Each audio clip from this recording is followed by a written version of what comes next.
Charges जब flow होते हैं तो वो करंट प्रोड्यूस करते हैं। चार्जेस जब रेस्ट पे होते हैं उनके पास क्या क्या प्रॉपर्टी होती है, that all we have discuss in the previous first 2 chapter. Third chapter चल रहा है अपना, और थर्ड चैप्टर में हमने स्टार्ट कर दी थी करंट इलेक्ट्रिसिटी। करंट इलेक्ट्रिसिटी में हम चार्जेस को मूव करवाते हैं और उससे करंट प्रोड्यूस करते हैं। ठीक है, चार्जेस को मूव करवाना है। चार्जेस को मूव करवाना है तो हमें क्या चाहिए, पोटेंशियल डिफरेंस चाहिए। Same thing that we study in the chapter number 2 कि पोटेंशियल डिफरेंस अगर आपने क्रिएट कर दिया तो आप करंट फ्लो कर सकते हैं। और ये पोटेंशियल डिफरेंस क्रिएट कैसे करते हैं ये भी हमने देखा था। अब हमें क्या चाहिए कि हम इस पोटेंशियल डिफरेंस को मेंटेन रखें, क्योंकि हमें स्टडी करंट चाहिए। मान लीजिए हमें कांस्टेंट करंट चाहिए, एक फिक्स करंट फ्लो होती जानी चाहिए कॉन्स्टेंटली। तो वो स्टडी करंट के लिए हमें क्या चाहिए, एक सेल चाहिएगा जिसका नाम क्या होगा, ईएमएफ डिवाइस। क्यों, ईएमएफ एक तरह का कॉन्सेप्ट है, ईएमएफ एक तरह की एनर्जी है। हाँ एनर्जी है, लिखा हुआ फोर्स है, लिखा हुआ फोर्स है, पर एक्चुअल में ईएमएफ एक तरह की एनर्जी है जो हेल्प करती है हमें किसी कंडक्टर के अक्रॉस का पोटेंशियल डिफरेंस मेंटेन रखने के लिए। फिक्स मेंटेन है। अगर हमने 4 वोल्ट डिसाइड कर लिया तो 4 वोल्ट का पोटेंशियल डिफरेंस अगर हमें मेंटेन रखना है, वो डिक्रीज होगा लेकिन वापस 4 वोल्ट पे लेके आना है, वो हमें कौन करके देता है, वो ईएमएफ डिवाइस करके देती है, जिसका नाम क्या है, सेल, बैटरी। इस चैप्टर में हम ईएमएफ के बारे में ही पढ़ने वाले हैं। नमस्कार, मेरे फिजिक्स के सारे उस्ताद, नाम शेखर, काम फिजिक्स को इजी बनाना। तो इलेक्ट्रोमोटिव फोर्स, नाम फोर्स लग रहा है लेकिन एक्चुअल में क्या है, ये एनर्जी है। और इसका काम क्या होगा, पोटेंशियल डिफरेंस को मेंटेन रखना, ताकि अगर पोटेंशियल डिफरेंस एक कांस्टेंट आपने मेंटेन कर रखा है तो आपकी करंट भी क्या होगी, कांस्टेंट फ्लो होती रहेगी। बहुत बड़ी बड़ी बातें नहीं करूँगा, सिंपल एग्जाम्पल ले लीजिए। आपकी क्लॉक, जो आपके घर में वॉल क्लॉक है, सिंपल आपने मान लो सेल वाली वॉच पे रखी है, हाथ वाली, खिलौने वाली कार है। आप वॉच में देखेंगे वॉल क्लॉक जो होती है उसमें आप देखोगे कि क्या होता है, वो एक कांस्टेंट स्पीड से चलती रहती है। वो कांस्टेंट क्यों चल रही है, क्योंकि कांस्टेंट करंट मिल रही है। कांस्टेंट करंट क्यों मिल रही है, क्योंकि वहाँ पोटेंशियल डिफरेंस जो आपने सेल लगा रखा है उसके टर्मिनल्स के अक्रॉस पोटेंशियल डिफरेंस कांस्टेंट बना पड़ा है। वो कांस्टेंट पोटेंशियल डिफरेंस कौन बनाए रखता है, सेल का ईएमएफ बनाए रखता है। अब मार्केट जाते हैं, मार्केट से सेल लेके आते हैं, एवरेडी का नाम सुना होगा या और भी जो भी कंपनी का अपना हमने लाते हैं, उस सब सेल पे लिखा होता है दैट 1.5 वोल्ट, 1.5 वोल्ट। ये 1.5 वोल्ट क्या है, ये उसका ईएमएफ है। ये क्या उसका ईएमएफ है। उसके प्लस और उसके माइनस के बीच का, उसके अंदर प्लस होता है माइनस होता है, उनके बीच का potential difference. Potential difference, yes, EMF एक तरह का पोटेंशियल डिफरेंस ही है।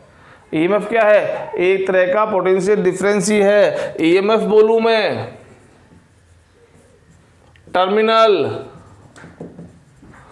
पोटेंशियल डिफरेंस बोलूं, सिंपल पोटेंशियल डिफरेंस बोलूं या केवल पोटेंशियल बोलूं, इन सब का फॉर्मूला किससे बनता है, work done per unit charge, work done per unit charge, work done per unit charge, work done per unit charge. जब सबका फॉर्मूला सेम है तो इनकी सबकी यूनिट भी क्या होगी, सेम होगी, वोल्ट। ऐसा यूनिट इसकी क्या है, वोल्ट, इसकी भी वोल्ट, इसकी भी वोल्ट, इसकी भी वोल्ट होगी। यानी ऑल दीज 3 और 4 terms are similar, work done per unit charge. लेकिन ये वर्क डन कहाँ से कहाँ होता है, उसके हिसाब से इनका नाम अलग अलग हो जाता है। अब देखते हैं, ईएमएफ शुरू करते हैं और फिर पोटेंशियल डिफरेंस की डेफिनेशन, टर्मिनल की, उन सबको आपस में रिलेट करके इनका क्या क्या डिफरेंस है वो क्लियर करते हैं। आइए, ये मैंने एक सेल ले लिया। देखिए ये जो सेल के बारे में ज़्यादा डिटेल में, सेल के बारे में मतलब सेल के अंदर जो केमिकल प्रोसेसिंग होती है, एनोड क्या है, कैथोड क्या है, इन सब को लेके हम यहाँ फिजिक्स में इतना को डिटेल में नहीं जाने वाले। सेल के अंदर की फंक्शनिंग के बारे में ना तो फिजिक्स में आपके सिलेबस में है वो, ना एग्ज़ाम में पूछा जाता है। हाँ, केमिस्ट्री में चीज़ें होगी, केमिस्ट्री में आप इसके बाद डिटेल में पढ़ोगे और वहीं पेपर में आपको मिलेगा। तो यहाँ जो अपना पर्सपेक्टिव है केवल फिजिक्स को लेके है, और इसमें हमारा मेन मोटिव क्या है कि ईएमएफ टर्म को समझना है। तो इस सेल से अपन ईएमएफ होता क्या है वो हम समझने की कोशिश करते हैं। देखिए क्या होगा, इसमें एक इलेक्ट्रोलाइट होता है, जो आपका सेल होता है वो एक इलेक्ट्रोलाइट में डिप होता है। सॉरी, आपका जो इन इलेक्ट्रोड्स बोलते हैं, क्या बोलते हैं, इलेक्ट्रोड्स। ये इलेक्ट्रोलाइट जो सॉल्यूशन होता है, और इनको क्या बोलते हैं, इलेक्ट्रोड्स बोलते हैं। नाम सुने हैं, कैथोड, एनोड। अब इनके अंदर क्या है, एक केमिकल प्रोसेसिंग होती है, H2SO4 होता है, ये जिंक होते हैं, कॉपर होते हैं, वो सब चीज़ें होती है। वो हमें ज़्यादा उसमें डिटेल नहीं जाना है। हमारा जो मेन मोटिव है कि ईएमएफ को समझना है इस सेल के, वो है। तो क्या होगा कि इसमें प्रोसेसिंग होगी। प्रोसेसिंग होने से क्या होगा, एक तरफ प्लस इकट्ठा होना शुरू हो जाएगा, एक तरफ आपका प्लस इकट्ठा होना शुरू हो जाएगा और दूसरी तरफ माइनस इकट्ठा होना शुरू हो जाएगा after chemical processing by the electrolyte with these electrodes. In electrode के साथ इलेक्ट्रोलाइट जो होंगे वो केमिकल प्रोसेसिंग करेंगे, उसके बाद यहाँ पे एक प्लस और माइनस जनरेट हो चुका है। प्लस से है तो यहाँ पे क्या बना, पोटेंशियल हाई बनेगा पॉजिटिव से, और इधर पोटेंशियल जो बनेगा वो कैसा बनेगा, नेगेटिव बनेगा, लो पोटेंशियल बनेगा। तो एक तरह से ये वाला इलेक्ट्रोड पॉजिटिव पोटेंशियल हाई हो गया और ये इलेक्ट्रोड नेगेटिव पोटेंशियल लो हो गया। आगे ये बात समझ में। तो इसका मतलब क्या हुआ, अभी जो आप सेल लेके आ रहे हैं बाजार से एवरेडी वाला, उस पे 1.5 वोल्ट लिखा हुआ है, तो ये 1.5 यही है, इन दोनों के बीच का पोटेंशियल डिफरेंस है। यानी अगर अपन अपने केस में ले ले कि सपोज आपका एक सेल जो आपका पॉजिटिव पोटेंशियल रखता है वो 5 वोल्ट है, दूसरा मान लीजिए -5 वोल्ट है, तो इन दोनों इलेक्ट्रोड्स के बीच का पोटेंशियल डिफरेंस कितना है, 10 वोल्ट है। अभी मैंने कहा है कि पोटेंशियल डिफरेंस ही क्या होता है, ईएमएफ होता है। ये ही ईएमएफ है। यानी अब हम क्या कहेंगे कि जब आपका सेल यूज नहीं हो रहा है, जब आपका सेल यूज नहीं हो रहा है, उस पर्टिकुलर सिचुएशन में इन इलेक्ट्रोड्स के बीच में जो पोटेंशियल डिफरेंस डेवलप हुआ है वो ही क्या है, ईएमएफ है। यानी आपका ईएमएफ और वी पोटेंशियल डिफरेंस अभी क्या है, सेम है। ये पोटेंशियल डिफरेंस कौन सा है, टर्मिनल पोटेंशियल डिफरेंस। कौन सा, दो टर्मिनल्स के बीच का, टर्मिनल टू टर्मिनल, इनके बीच का जो पोटेंशियल डिफरेंस है अभी हमारे केस में वो ही क्या है, सेल का ईएमएफ है। तो सर ये डिफरेंस कब आएगा, डिफरेंस आएगा कब आएगा, जब हम इस सर्किट को कंप्लीट करेंगे और हम इसको यूज करना शुरू कर देते हैं। क्या कर देते हैं, यूज करना शुरू कर देते हैं। और हमने यूज करने के लिए क्या कर दिया, ये आपका सर्किट कंप्लीट कर दिया। यानी आपने उस सेल को, एवरेडी वाले सेल को लेके आए और अपने वॉल क्लॉक में डाल दिया, खिलौने वाली कार में डाल दिया, जो भी आपके घर में इलेक्ट्रॉनिक्स डिवाइस है, रिमोट है, टीवी का, एसी का, उसमें आपने डाल दिया। ये क्या है, आर वो डिवाइस है, उस डिवाइस का सर्किट है जिसमें रेजिस्टेंस मिलेगा, उस सेल को आपने जोड़ दिया। अब जैसे ही ये प्रोसेसिंग होगा तो क्या होगा, यहाँ पे करंट फ्लो होना शुरू होगी। करंट कैसे फ्लो होती है आपको पता है, पॉजिटिव से नेगेटिव करंट फ्लो होती है, पढ़ रखा आपने। बैटरी के पॉजिटिव से नेगेटिव करंट फ्लो होती है और इलेक्ट्रॉन किधर दौड़ते हैं, जिस डायरेक्शन में करंट फ्लो हो रही है उसके अपोजिट इलेक्ट्रॉन दौड़ते हैं। तो ऐसे ही इलेक्ट्रॉन दौड़ना शुरू हो जाता है। अब देखो जब अपन सर्किट ऑन नहीं किया था तो देखो एक तरह से यहाँ प्लस टू माइनस एक इलेक्ट्रिक फील्ड भी तो बना पड़ा है।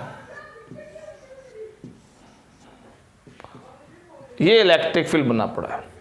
अब क्या होगा कि इलेक्ट्रॉन्स गया गया गया गया, करंट बनी करंट बनी करंट बनी, ये यहाँ आ गया। अब आपने पढ़ रखा है कि कभी भी अगर हमें करंट फ्लो करनी है तो हमारे पास एक क्लोज पाथ होना चाहिए। करंट ऐसे स्टार्ट नहीं होती कि इस वाले एंड से स्टार्ट हुई और इस वाले एंड पे खत्म हो गई। ये जब पूरा एक क्लोज पाथ होगा, कहीं भी कोई ब्रेक नहीं होगा, कहीं भी कोई ब्रेक नहीं होगा, तभी करंट इस पॉइंट से स्टार्ट होगी और घूम के वापस इसी पॉइंट पे आएगी। अगर बीच में कोई ब्रेक है तो करंट स्टार्ट ही नहीं होगी। सिंपल सी बात है। सर्किट कंप्लीट होना चाहिए, सर्किट कंप्लीट होना चाहिए। तो अब यहाँ जो करंट बनाई है वो इन इलेक्ट्रॉन्स ने बनाई है। इलेक्ट्रॉन्स यहाँ तक तो आ गए, पर यहाँ से स्टार्ट हुए थे, यहाँ आ गए, तब तो करंट कंप्लीट नहीं है, सर्किट कंप्लीट नहीं है। सर्किट कंप्लीट नहीं है तो करंट नहीं बननी चाहिए। क्या चाहिए आपको? सर्किट कंप्लीट करना है, यानी आपका ये इलेक्ट्रॉन जो यहाँ से गए हैं वो वापस वहीं जाने चाहिए जहाँ से स्टार्ट हुए हैं। यहाँ तक पहुँचने के बाद में इलेक्ट्रॉन वापस यहीं आने चाहिए जहाँ से स्टार्ट होंगे, तब हम कहेंगे कि हाँ सर्किट कंप्लीट, करंट फ्लो हो रही है। सर्किट कंप्लीट, करंट फ्लो हो रही है। लेकिन प्रॉब्लम देखो, यहाँ प्रॉब्लम इलेक्ट्रिक फील्ड इस डायरेक्शन में बना पड़ा है, इलेक्ट्रॉन भी आपको इसी डायरेक्शन भेज रहा है। क्या ये इलेक्ट्रिक फील्ड आराम से जाने देगा उसको कि हाँ भाई जा, परमिशन दे ली, दरवाज़ा खोल देगा इसके लिए? इलेक्ट्रिक फील्ड का कॉन्सेप्ट याद कीजिए। इलेक्ट्रिक फील्ड प्लस लाइन है, पॉजिटिव चार्ज है, इलेक्ट्रिक फील्ड लाइन्स ऐसे बनती है। याद आया आपको? फर्स्ट चैप्टर पढ़ा था। अब अगर मैं एक नेगेटिव चार्ज को यहाँ रखूँ, जिसको हम इलेक्ट्रॉन ही मान लेते हैं अपने केस में, इलेक्ट्रॉन ही रख दिया, ये इलेक्ट्रॉन किधर जाएगा? इजीली अपने आप, दरवाजा खुला जिसके लिए, ये किधर जाएगा? ये इधर जाएगा। किधर जा रहा है ये? इधर इलेक्ट्रिक फील्ड बना है। इलेक्ट्रिक फील्ड के ऑपोजिट डायरेक्शन में ये अपने आप चला जाता है, उसके लिए दरवाजा खुला है हमेशा के लिए, आइए जाइए। लेकिन इस सिचुएशन में आप इलेक्ट्रिक फील्ड के ऑपोजिट नहीं भेज रहे हैं, आप ऑपोजिट नहीं, अलोंग द इलेक्ट्रिक फील्ड भेज रहे हैं। अलोंग द इलेक्ट्रिक फील्ड, यानी इस इलेक्ट्रॉन को इलेक्ट्रिक फील्ड के साथ भेजना है। इलेक्ट्रॉन पे अट्रैक्शन का फोर्स लगा हुआ है और आपको उसके ऑपोजिट भेजना है, यानी फोर्स तो उस पर इधर लग रहा है और आपको उसको इधर भेजना है। बड़ी दिक्कत हो गई, बड़ी दिक्कत हो गई। अब दिक्कत क्या हो गई कि ये अपने आप नहीं जाने वाला। जब ये अपने आप यहाँ से यहाँ नहीं जाने वाला तो क्या करना पड़ेगा? वर्कडन करना पड़ेगा आपको। आपका मतलब इस सेल को। तो यहाँ केमिकल प्रोसेसिंग फिर स्टार्ट होगी और वो एक केमिकल फोर्स बनाया जाएगा, जो फोर्स इस इलेक्ट्रिक फोर्स से बड़ा हो और उस इलेक्ट्रॉन को कैसे न कैसे पकड़ के यहाँ तक वापस भेज दें। अब यहाँ आ गया तो वापस ठीक है, जाइए। फिर यहाँ से दोबारा, तो यहाँ से यहाँ तक एक एक्स्ट्रा एनर्जी देनी पड़ रही है हमें उस इलेक्ट्रॉन पे। उस इलेक्ट्रॉन पे वर्कडन करना पड़ रहा है। और आपको मैंने बताया है, जब जब आप वर्कडन करोगे अगेंस्ट एनी एग्जिस्टिंग फोर्स, पहले से एग्जिस्टिंग फोर्स के अगेंस्ट जब भी आप वर्कडन करोगे, आप उस पर्टिकुलर ऑब्जेक्ट को एनर्जी देते हो। इसको आपने क्या दे दी? इस तरह से वर्कडन करके एनर्जी दे दी। अरे भैया मेरे हाथ में ये पेन है, ये 2 मीटर हाइट पे है, mgh पता चल गया। इसको मैं 6 मीटर हाइट पे ले गया, इसके पास एनर्जी आई ना? कहाँ से आई? 2 mgh था, यानी 2 mg इसके पास एनर्जी दी और इसको आप 6 मीटर पे ले गए तो इसके पास mg इंटू 6 यानी 6 mg आ गया। 2 mg से 6 mg तक एनर्जी इसके पास आ गई। ये एनर्जी कहाँ से आई इसके पास? क्या ये अपने आप ऊपर गया था क्या? नहीं, मैंने उसको वर्कडन करके ऊपर भेजा। और जब मैं वर्कडन करूंगा तो इसके अंदर एनर्जी स्टोर हुई है, कितनी? 4 mgh, 2 से 4 mgh। तो यही वर्कडन यहाँ इस सेल ने किया है, इस सेल ने यहाँ वर्कडन किया है। और वर्कडन करते क्या हुआ? यहाँ से अब वापस फ्लो होके जाएगा, क्योंकि आपने जो वर्कडन किया है, वर्कडन से इसके पास एनर्जी आ गई, वो एनर्जी लेके इलेक्ट्रॉन जाएगा और आपके लिए करंट फ्लो करेगा, वापस यहाँ जाएगा। फिर दोबारा इसको भेजोगे, वापस यहाँ आएगा, वापस करंट लेके जाएगा। इस तरह से ये काम चलता रहेगा। लेकिन होता क्या है, जब ये इस रजिस्टर को क्रॉस करता है तो कुछ ना कुछ एनर्जी ये अपनी खर्च कर देता है। कुछ ना कुछ क्या करता है? एनर्जी खर्च कर देता है। एनर्जी खर्च करने से क्या होता है कि यहाँ का पोटेंशियल डिफरेंस है वो डिक्रीज हो जाता है। जो आपने स्टार्टिंग में 10 वोल्ट मान लो, 10 वोल्ट ईएमएफ था, वो आपने मेंटेन कर रखा था। लेकिन कुछ पार्ट क्या होता है, हमेशा ये इलेक्ट्रॉन जब आएगा तो उसको उतनी ही एनर्जी देने से ये यहाँ नहीं पहुँच जाएगा। हर बार आप उसको सेम एनर्जी नहीं दोगे इस पॉइंट से इस पॉइंट लाने के लिए, क्योंकि जितनी एनर्जी आप उसको दे रहे हो कुछ उसमें ये खर्च करके यहाँ आता है, क्योंकि रजिस्टर को क्रॉस करने के लिए उसको फोर्स इनटू डिस्प्लेसमेंट लगा है, यहाँ एनर्जी खर्च हुई है, और एनर्जी खर्च होगी तो अगली बार उसको ज़्यादा एनर्जी दे के आपको यहाँ से यहाँ, तभी तो एनर्जी कहाँ है, हर बार ज़्यादा एनर्जी आप दोगे करंट को मेंटेन करने के लिए, तो सेल से एनर्जी धीरे धीरे डिक्रीज होगी, और एक लिमिट बाद में जो दुनिया में आया है उसको जाना भी पड़ेगा, तो ये सेल क्या हो जाएगा, धीरे धीरे खत्म हो जाएगा। ये अपनी एनर्जी उसको देता रहेगा देता रहेगा देता रहेगा, और जितनी एनर्जी इसके पास थी वो सारी एनर्जी क्या हो गई, खर्च हो गई। किसके लिए, ताकि उसमें से करंट एक मेंटेन फ्लो होती रहे, एक कांस्टेंट करंट फ्लो होती रहे। इलेक्ट्रॉन हर बार उसी स्पीड से जाए और उतनी ही करंट बनाए जितना आप चाहते हो इस रजिस्टर्स में भेजने के लिए। तो अब यहां से ये जो इलेक्ट्रॉन इस तरफ शिफ्ट हुआ है, ठीक है, तो हर बार क्या हो रहा है, इलेक्ट्रॉन शिफ्ट होने से यहां के बीच का पोटेंशियल डिफरेंस डिक्रीज होता जाएगा। ये पोटेंशियल डिफरेंस मान लो यहां से एक बार प्रोसेसिंग हुई, ये 4 वोल्ट पहुंच गया लेट, और ये -4 वोल्ट पहुंच गया, तो अब इनके बीच का मैं डिफरेंस निकाल लूंगा तो कितना आएगा, 8 वोल्ट आएगा।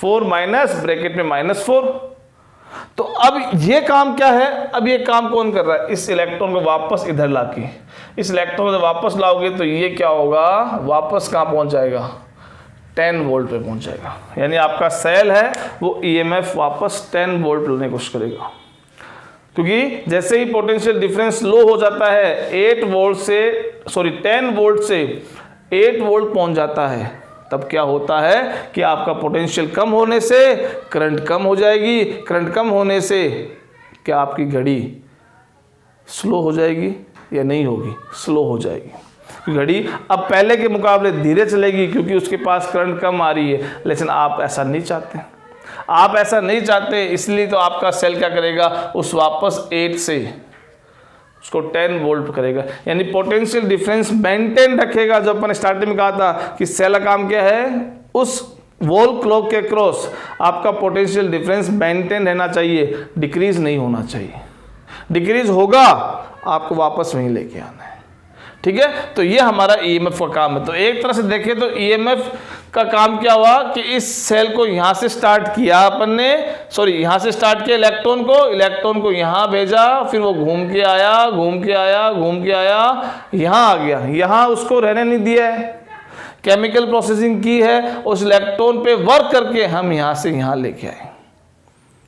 तो ईएमएफ की डेफिनेशन क्या बनी, it is defined as the amount of work done per unit charge, it is defined as the amount of work done per unit charge to move a complete cycle in the circuit।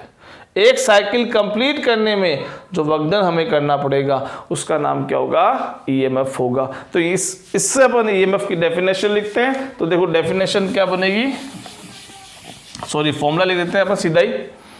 तो ये point A B मान लीजिए, ये ए है ये B है, तो EMF क्या हो गया, work done per unit charge from B to A, किसके अगेंस्ट, कौन है, आर। फिर इधर magnetic field work done per unit charge from A to B against. अच्छा अब यहां अगेंस्ट क्या आएगा, देखो यहां एक तो इलेक्ट्रिक फील्ड का अगेंस्ट करना पड़ रहा है आपको, दूसरी चीज यहां एक और चीज नोट कर रहे हैं अपन, ये इलेक्ट्रोलाइट है, मॉलिक्यूल से बना हुआ है। इन चार्ज को, इस इलेक्ट्रॉन को जब आप इधर से इधर मूव करेंगे तो क्या होगा, तब क्या होगा, ये जो मॉलिक्यूल्स है उनसे इस इलेक्ट्रॉन का कोलिजन होगा। Collision is basic cause of resistance, पिछले वीडियो में बताया था। बेसिक कॉज है रेजिस्टेंस का, यानी इलेक्ट्रॉन जब टकराएगा तो इसका मतलब उसको रेजिस्टेंस मिल रहा है। ये रेजिस्टेंस कहाँ मिल रहा है, सेल के अंदर मिल रहा है, अंदर मिल रहा है। इसका नाम क्या हो गया, internal resistance, which is represent by small r. इसको स्मॉल आर से रिप्रेजेंट करते हैं, ठीक है। तो W/Q a to B against small r resistance, small r resistance, ठीक है। तो बाहर तो ये हो गया, तो बाहर कितना वर्क डन करना पड़ा, work done per unit charge क्या होता है, पोटेंशियल V होता है। तो बाहर इसके अगेंस्ट कितना करना पड़ा, तो देखो ईएमएफ का सिंबल E बन गया। इसका क्या बनेगा, तो देखो यहां से यहां जाएगा, तो देखो I करंट फ्लो रही है, R रेजिस्टेंस है, तो V = क्या होता है, IR। तो बाहर का आपका कितना पोटेंशियल डिफरेंस आया, वो आ गया IR। अंदर का कितना work done per unit charge हुआ, अंदर कौन है, करंट आई फ्लो करा, क्योंकि ये करंट जो है वही करंट क्या हुई, कंप्लीट, इलेक्ट्रॉन ऐसे दौड़ा ना, इलेक्ट्रॉन ऐसे दौड़ा तो उसकी अपोजिट करंट ये बन रही है, तो ये करंट आपकी कंप्लीट बन के ऐसे आई। ये करंट जो आई बन रही है वो किसको फेस कर रही है, इस स्मॉल रेजिस्टेंस आर को फेस कर रही है। तो यहां जो पोटेंशियल होगा उसका नाम क्या दे दिया मैंने, वी डैश। तो यहां से E इज इक्वल टू एक फॉर्मूला बन गया V, इसका पोटेंशियल ड्रॉप मैंने बताया वो कौन सा है, ओम्स लॉ से IR होता है, ये IR, ये हमारा सेल का EMF का फॉर्मूला बन गया है, E is equal to V plus IR। आगे समझ में। तो अब हमने देखो यहां पे बात लिखी थी कि E V के बराबर होता है, कब होता है, जब आप बाजार से सेल लेके आ रहे हैं, यानी उस सेल को यूज नहीं कर रहे हैं। यूज करना मतलब उस सेल में से कोई करंट फ्लो नहीं हो रही है, उस सेल में से कोई करंट फ्लो नहीं हो रही है, यानी जब सेल को आप यूज नहीं कर रहे हैं तो कोई करंट फ्लो नहीं हो रही है। जब कोई करंट फ्लो नहीं हो रही, इसका मतलब इन इलेक्ट्रोड्स के अक्रॉस जो पोटेंशियल डिफरेंस है वही एक्चुअल में क्या आपका E है, वही एक्चुअल में क्या है, E है। तो अब एग्जाम में बहुत बार आता है कि किस कंडीशन में हम EMF है उसको इक्वल मान सकते हैं पोटेंशियल डिफरेंस के, तो उसका आंसर है there is no current through the cell, cell से कोई करंट फ्लो नहीं हो रही। और ये हमें कॉन्सेप्ट ध्यान रखना है, आगे हम मीटर ब्रिज पढ़ेंगे, पोटेंशियोमीटर पढ़ेंगे, उनमें ये कॉन्सेप्ट काम में आने वाला है, स्पेशली पोटेंशियोमीटर में। ठीक है, आगे बढ़ते हैं, थोड़ा सा इसको मैं रब कर देता हूँ। आइए, तो देख लिया हमने EMF क्या होता है। EMF एक कंप्लीट साइकिल में आपका work done per unit charge, उसको हम क्या बोलते हैं, EMF बोलते हैं। फिर potential difference, sorry terminal potential difference क्या था, टर्मिनल टू टर्मिनल, V से पॉजिटिव, V से नेगेटिव V। आपको दिख रहा है ये पॉजिटिव टर्मिनल है, ये नेगेटिव टर्मिनल है। अगर मुझे terminal to terminal work done per unit charge निकालना हो तो उसको क्या बोलूँगा, टर्मिनल पोटेंशियल डिफरेंस। ठीक है, और अगर मान लो मुझे पूरे सर्किट में कोई दो पॉइंट है, जैसे एक पॉइंट ये, एक पॉइंट ये, इसके अक्रॉस का पोटेंशियल निकालना है, वोल्ट मीटर यूज कर लिया मैंने, तो इन रजिस्टर के अक्रॉस कितना पोटेंशियल है वो हो जाएगा सिंपल पोटेंशियल डिफरेंस। और पोटेंशियल के बारे में तो आपको सेकंड चैप्टर के स्टार्टिंग में बताया था, it is defined as the amount of work done to bring a charge from infinity to at any point. ठीक है, तो ये चारों का डिफरेंस आपको क्लियर हो गया होगा। EMF की यूनिट भी क्या होती है, वोल्ट ही होती है, इसकी भी ऐसा यूनिट क्या होती है, वोल्ट ही होती है, क्योंकि यहाँ भी हम क्या पढ़ते हैं, work done per unit charge. अब देखो इसमें थोड़ा सा और अपन चेंज लाते हैं, जैसे यहाँ से देखो, अगर आप मुझे I की करंट की वैल्यू निकालनी है कि कितनी करंट फ्लो होगी, ठीक है, तो देखो E इज इक्वल टू, ये V कौन सा है, V उस यहाँ पे था ना डायग्राम, देखिए यहाँ सिंगल R था, टर्मिनल टर्मिनल कितना पोटेंशियल ड्रॉप होगा, तो टोटल R टोटल, तो by ohm's law IR plus यहाँ से ये IR ऐसा का ऐसा आ गया।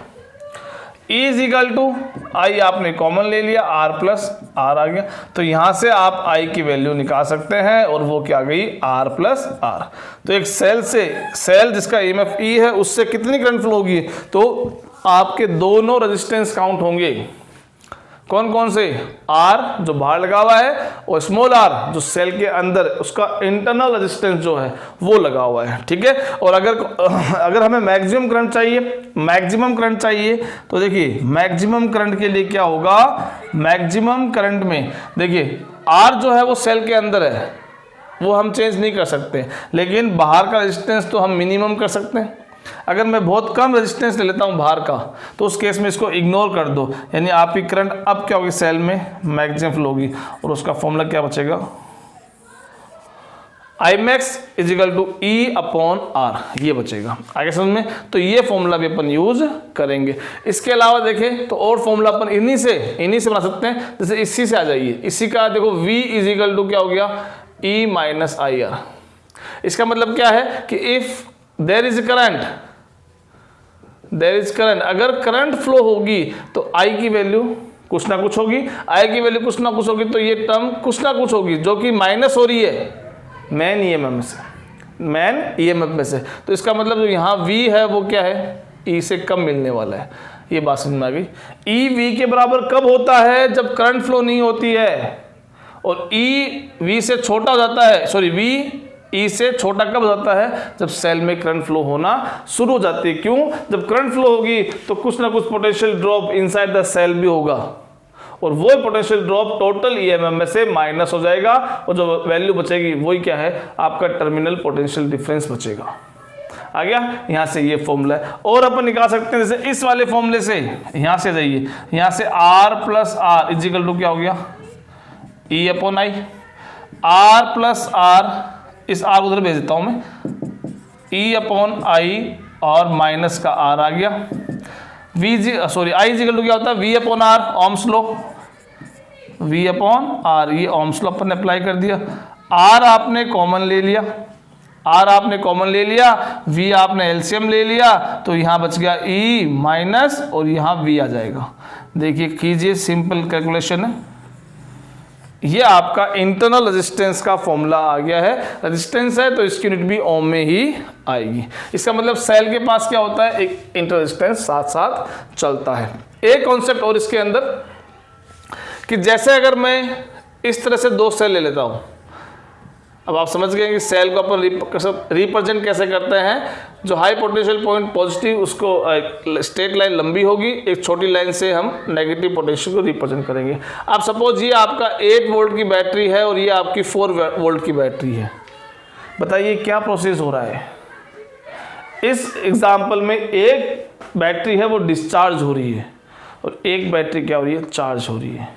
जो बड़ी बैटरी है वो इस छोटी बैटरी को चार्ज कर रही है। करते ना, आप बाज़ार में जाते हैं तो क्या होता है?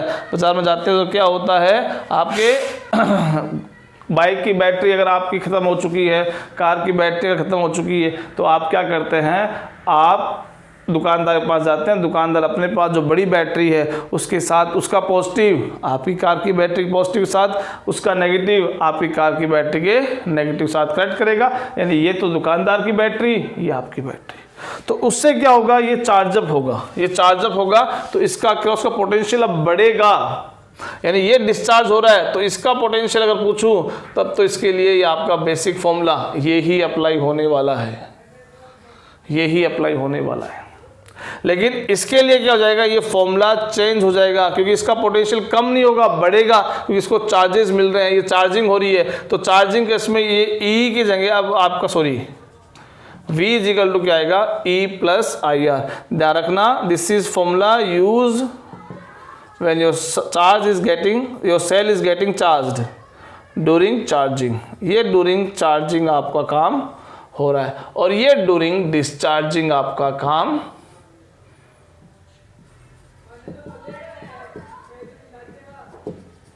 ड्यूरिंग डिस्चार्जिंग आपका काम हो रहा है। ठीक है, तो ये लगभग हमने ईएमएफ के जो फॉर्मूले हैं, हमें रिक्वायरमेंट है, वो हमने पढ़ लिया है। क्या क्या इसमें रहता है, क्या नहीं रहता है। एक इसका हम ग्राफ और ड्रॉ कर लेते हैं, वी और आई के बीच में, वी और आई के बीच में ग्राफ और ड्रॉ कर लेते हैं। ठीक है, देखिए अब वी वर्सेस आई।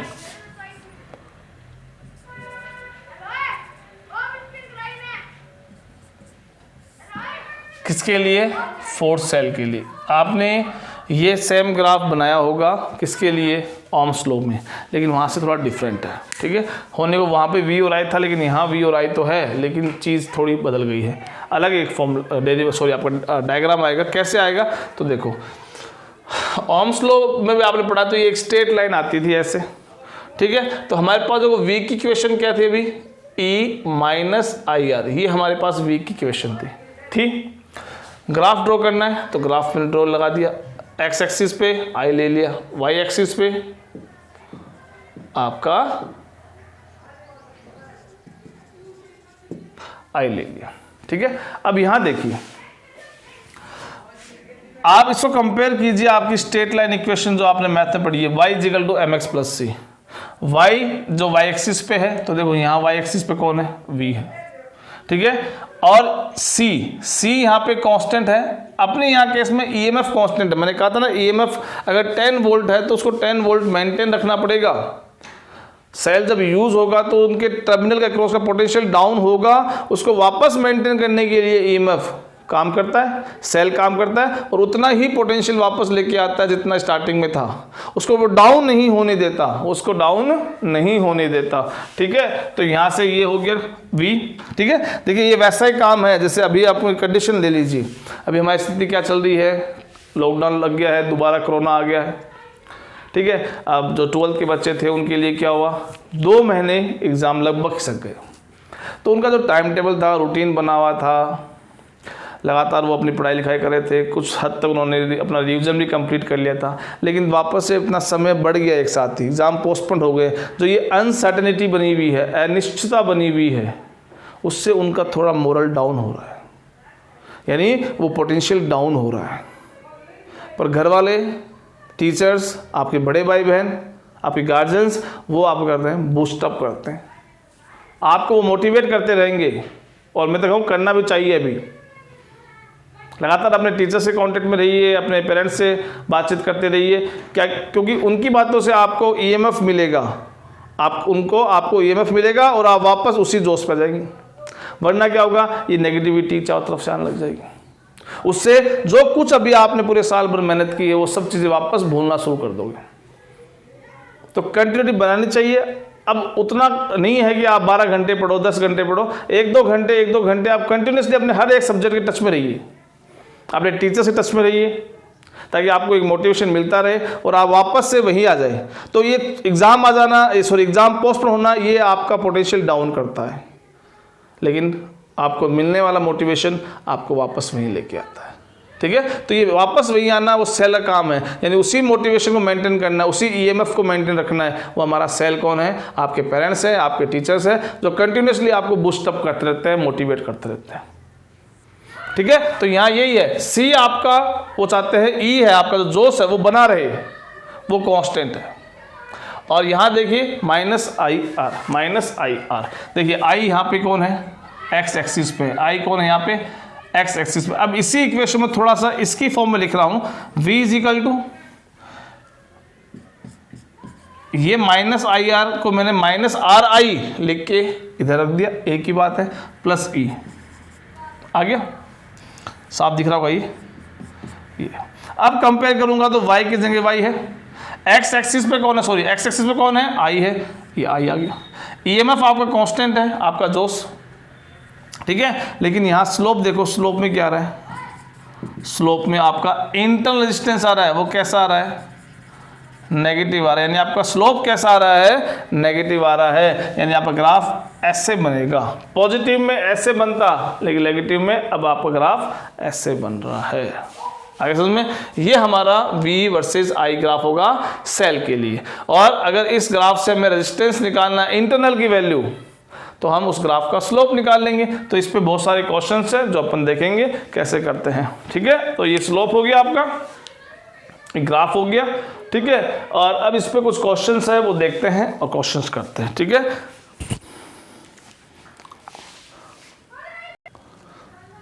देखिए ये क्वेश्चन CBSE 2019 में आया हुआ है, इजी क्वेश्चन है। ये एक सेल दे रखा है, देखो ये डॉटेड बॉक्स जो बना रखा है मैंने, वो डॉटेड बॉक्स में एक सेल है, ये 2 वोल्ट उसका EMF है और ये 2 ओम उसका इंटरनल रेजिस्टेंस R है। एक वोल्ट मीटर कनेक्ट कर रखा है साथ में, जो वोल्ट मीटर का रेजिस्टेंस है वो 998 ओम है। वोल्ट मीटर जनरली पता है आपको हाई रेजिस्टेंस के होते हैं, ताकि उनके अंदर कम से कम करंट फ्लो हो। ये क्यों होता है ये हम और बेसिक पढ़ेंगे जब हम वोल्ट मीटर के बारे में डिस्कस करेंगे। अभी के लिए इस क्वेश्चन सोल्व करते हैं। तो देखो ये पूछ कर रहा है आपसे, व्हाट इज द पोटेंशियल और reading volt meter, volt meter में क्या रीडिंग आएगी, या वोल्ट मीटर में क्या पोटेंशियल ड्रॉप हो रहा है अक्रॉस, यानी हमें V पता करना है इन शॉर्ट। अब यहाँ से V पता करना है, तो देखो हमें इस वोल्ट मीटर का रेजिस्टेंस पता है और इसमें से करंट I अगर फ्लो हो रही है तो इसके अक्रॉस का पोटेंशियल कितना मिलेगा, V = IR। प्रॉब्लम क्या है कि R हमें गिवन है, I हमें निकालना है। तो अभी आपने फॉर्मूला पढ़ा है, I आप कैसे निकालोगे, तो देखो I का फॉर्मूला क्या होता है, E/R + R, I = E देखिए आपका EMF वो 2 है, R आपका इसका 998 और EMF का रेजिस्टेंस 2 ओम, तो हिसाब से कितना आ गया 2/1000। इसका मतलब करंट आपकी आ गई 2 मिली एम्पियर आपकी करंट आ गई। इजी है। So V is equal to I R. V is equal to I कितना है 2 milli into R resistance, that is 998। बस सिंपल आपको मल्टीप्लाई करना है और आपका resistance volt potential difference V volt में आ जाएगा। ठीक है, जो आप इजीली निकाल सकते हैं। 2 से मल्टीप्लाई करना है, सो 2 से मल्टीप्लाई करने पे ये ऑलमोस्ट 1996 मिली वोल्ट आपका आंसर आ जाएगा। ठीक है, कुछ एक अलग क्वेश्चन और करते हैं। देखिए नेक्स्ट क्वेश्चन है CBSE 2011 पे। अभी हमने जो ग्राफ डिस्कस किया था उसी के बेसिस पे ये आपका क्वेश्चन आया हुआ है। ग्राफ गिवन है क्वेश्चन के अंदर। वो आपसे क्या पूछ रहा है पहले तो कि ये ग्राफ है सेल का, जिसमें से V और I को लेके ग्राफ बनाया है। पहले तो बताया आपको EMF ऑफ द सेल निकालो, कि सेल का EMF कैसे निकालेंगे। तो एक बहुत बारीक चीज़, बहुत छोटा सा कॉन्सेप्ट हमने पढ़ा था कि when current is zero in the circuit, in that situation we can say the potential difference across the terminals is same as EMF। याद आया? तो यहाँ हमें ये देखना है, हमें करंट जीरो कब है। तो आप पता है कि ओरिजिन पे क्या होता है, यहाँ ओरिजिन पे आपको करंट जीरो है, और जब करंट जीरो है तो उस केस में आपकी V की वैल्यू कितनी है, वही क्या है E की वैल्यू है, यानी EMF की वैल्यू। तो देखिए यहाँ पे ये 1.2 दिखा था, ये 1.4 है। तो आपका EMF of the cell first का आंसर क्या आ गया 1.4 वोल्ट। सेकेंड क्वेश्चन पे आते हैं, मैक्सिमम करंट कितनी फ्लो हो रही है। तो आपको दिख रहा है करंट इंक्रीज होते होते मैक्सिमम कहाँ तक पहुंची है 0.28 पे। तो ग्राफ से आंसर क्या आ गया 0.28 एम्पीयर। थर्ड क्या पूछ रहा है कि आपका इंटरनल रेजिस्टेंस R निकालना है। तो देखो आपको अभी एक क्वेश्चन, एक फॉर्मूला और आया था कि करंट जब मैक्सिमम फ्लो होती है तब रेजिस्टेंस R ही केवल होता है डिवाइड में E के, कैपिटल R हटा देते हैं। हमारे पास I मैक्सिमम है, तो हमने ये फॉर्मूला पढ़ा था, पीछे याद करोगे आप, E अपॉन R। तो यहाँ से R कितना आ गया E upon I max. E कितना है आपका 1.4 और R कितना है 0.28, सॉरी I मैक्स कितना है 0.28। इस तरह से अगर आप इनको दोनों को डिवाइड करोगे तो आपका आंसर आ जाएगा 5 ओम। क्या आ जाएगा 5 ओम, ये आपका फाइनल आंसर आ जाएगा। तो एक इस तरह क्वेश्चन अपन के लिए एक और क्वेश्चन कर लेते हैं, फिर अपन एंड करते हैं इस टॉपिक को। चलिए एक आखिरी क्वेश्चन करते हैं। जो कॉन्सेप्ट हमने पढ़ा था कि ड्यूरिंग चार्जिंग, अगर किसी सेल को आप चार्ज कर रहे हो तब आपका जो V is equal to E minus I R formula होता है वो E प्लस आई आर बन जाता है। तो हम यही यहाँ यूज करने वाले। देखो ये आपके पास क्वेश्चन गिवन है कि दो सेल्स है, एक 10 वोल्ट का, एक 4 वोल्ट का।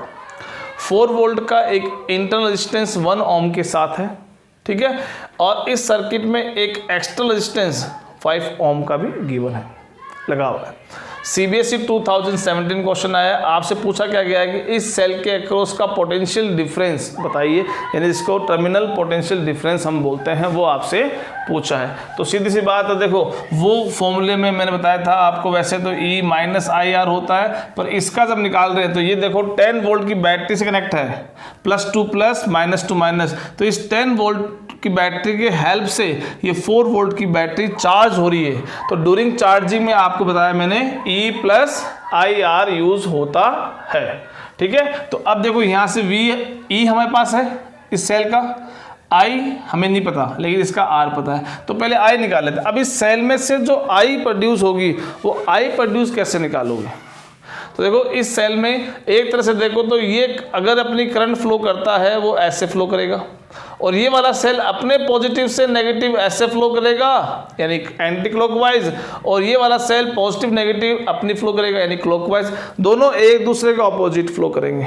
इससे क्या होगा, इनका जो नेट ईएमएफ है, नेट ईएमएफ जो है सर्किट का, वो अब 10-4 आएगा, क्योंकि ये 4 करंट फ्लो करने में सपोर्ट नहीं कर रहा है, करंट फ्लो करने में सपोर्ट नहीं कर रहा है, जबकि इसके अगेंस्ट करंट फ्लो करके इसकी करंट को भी एक तरह से डिक्रीज कर रहा है। तो अगर ये इस तरह से होता है, इसकी पोलैरिटी उल्टी होती है, ये माइनस होता है, ये प्लस होता है, तो दोनों करंट एक ही डायरेक्शन फ्लो होती है क्लॉकवाइज। उस कंडीशन में हम नेट ईएमएफ आपका 10 + 4 14 आता, पर अब ये 10 - 4 6 नेट ईएमएफ आपका आया है। रेजिस्टेंस गिवन आपका कितना है 5 ओम है, इंटर रेजिस्टेंस आपको गिवन है 1 ओम है, इसका नहीं गिवन है क्वेश्चन में, नेग्लिजिबल बोल के काट रखा है। तो अब यहाँ से आई निकाल सकते हैं, आई इजिकल टू क्या होता है E/R प्लस R होता है। आई इजिकल टू ई की वैल्यू देखो कितनी आएगी, यहाँ से ये 6 volt, R 5 + 1 6 1 ampere, 1 ampere current flow होगी। अब यहाँ इसकी वैल्यू पुट कर दीजिए और आपका V आंसर आ जाएगा। सो V इजिकल टू ई आपका 6 है प्लस आई आपका 1 है इंटू आर भी आपका स्मॉल r 1 है, तो V इजिकल टू कितना आ गया 7 वोल्ट आ गया है। ठीक है, ये आपका फाइनल आंसर। तो ये हमने ईएमएफ का पूरा कॉन्सेप्ट समझ लिया है आज, और उसको लेके हमने कुछ फॉर्मूले बनाए हैं और उसको लेके कुछ क्वेश्चंस भी हमने कर लिए। ठीक है, अब अगले वीडियो मिलेंगे, कॉम्बिनेशन ऑफ सेल्स के बारे में पढ़ेंगे, किरचॉफ्स लॉ पढ़ेंगे, बहुत चीज़ें पढ़ने के लिए। तब तक bye, thank you so much.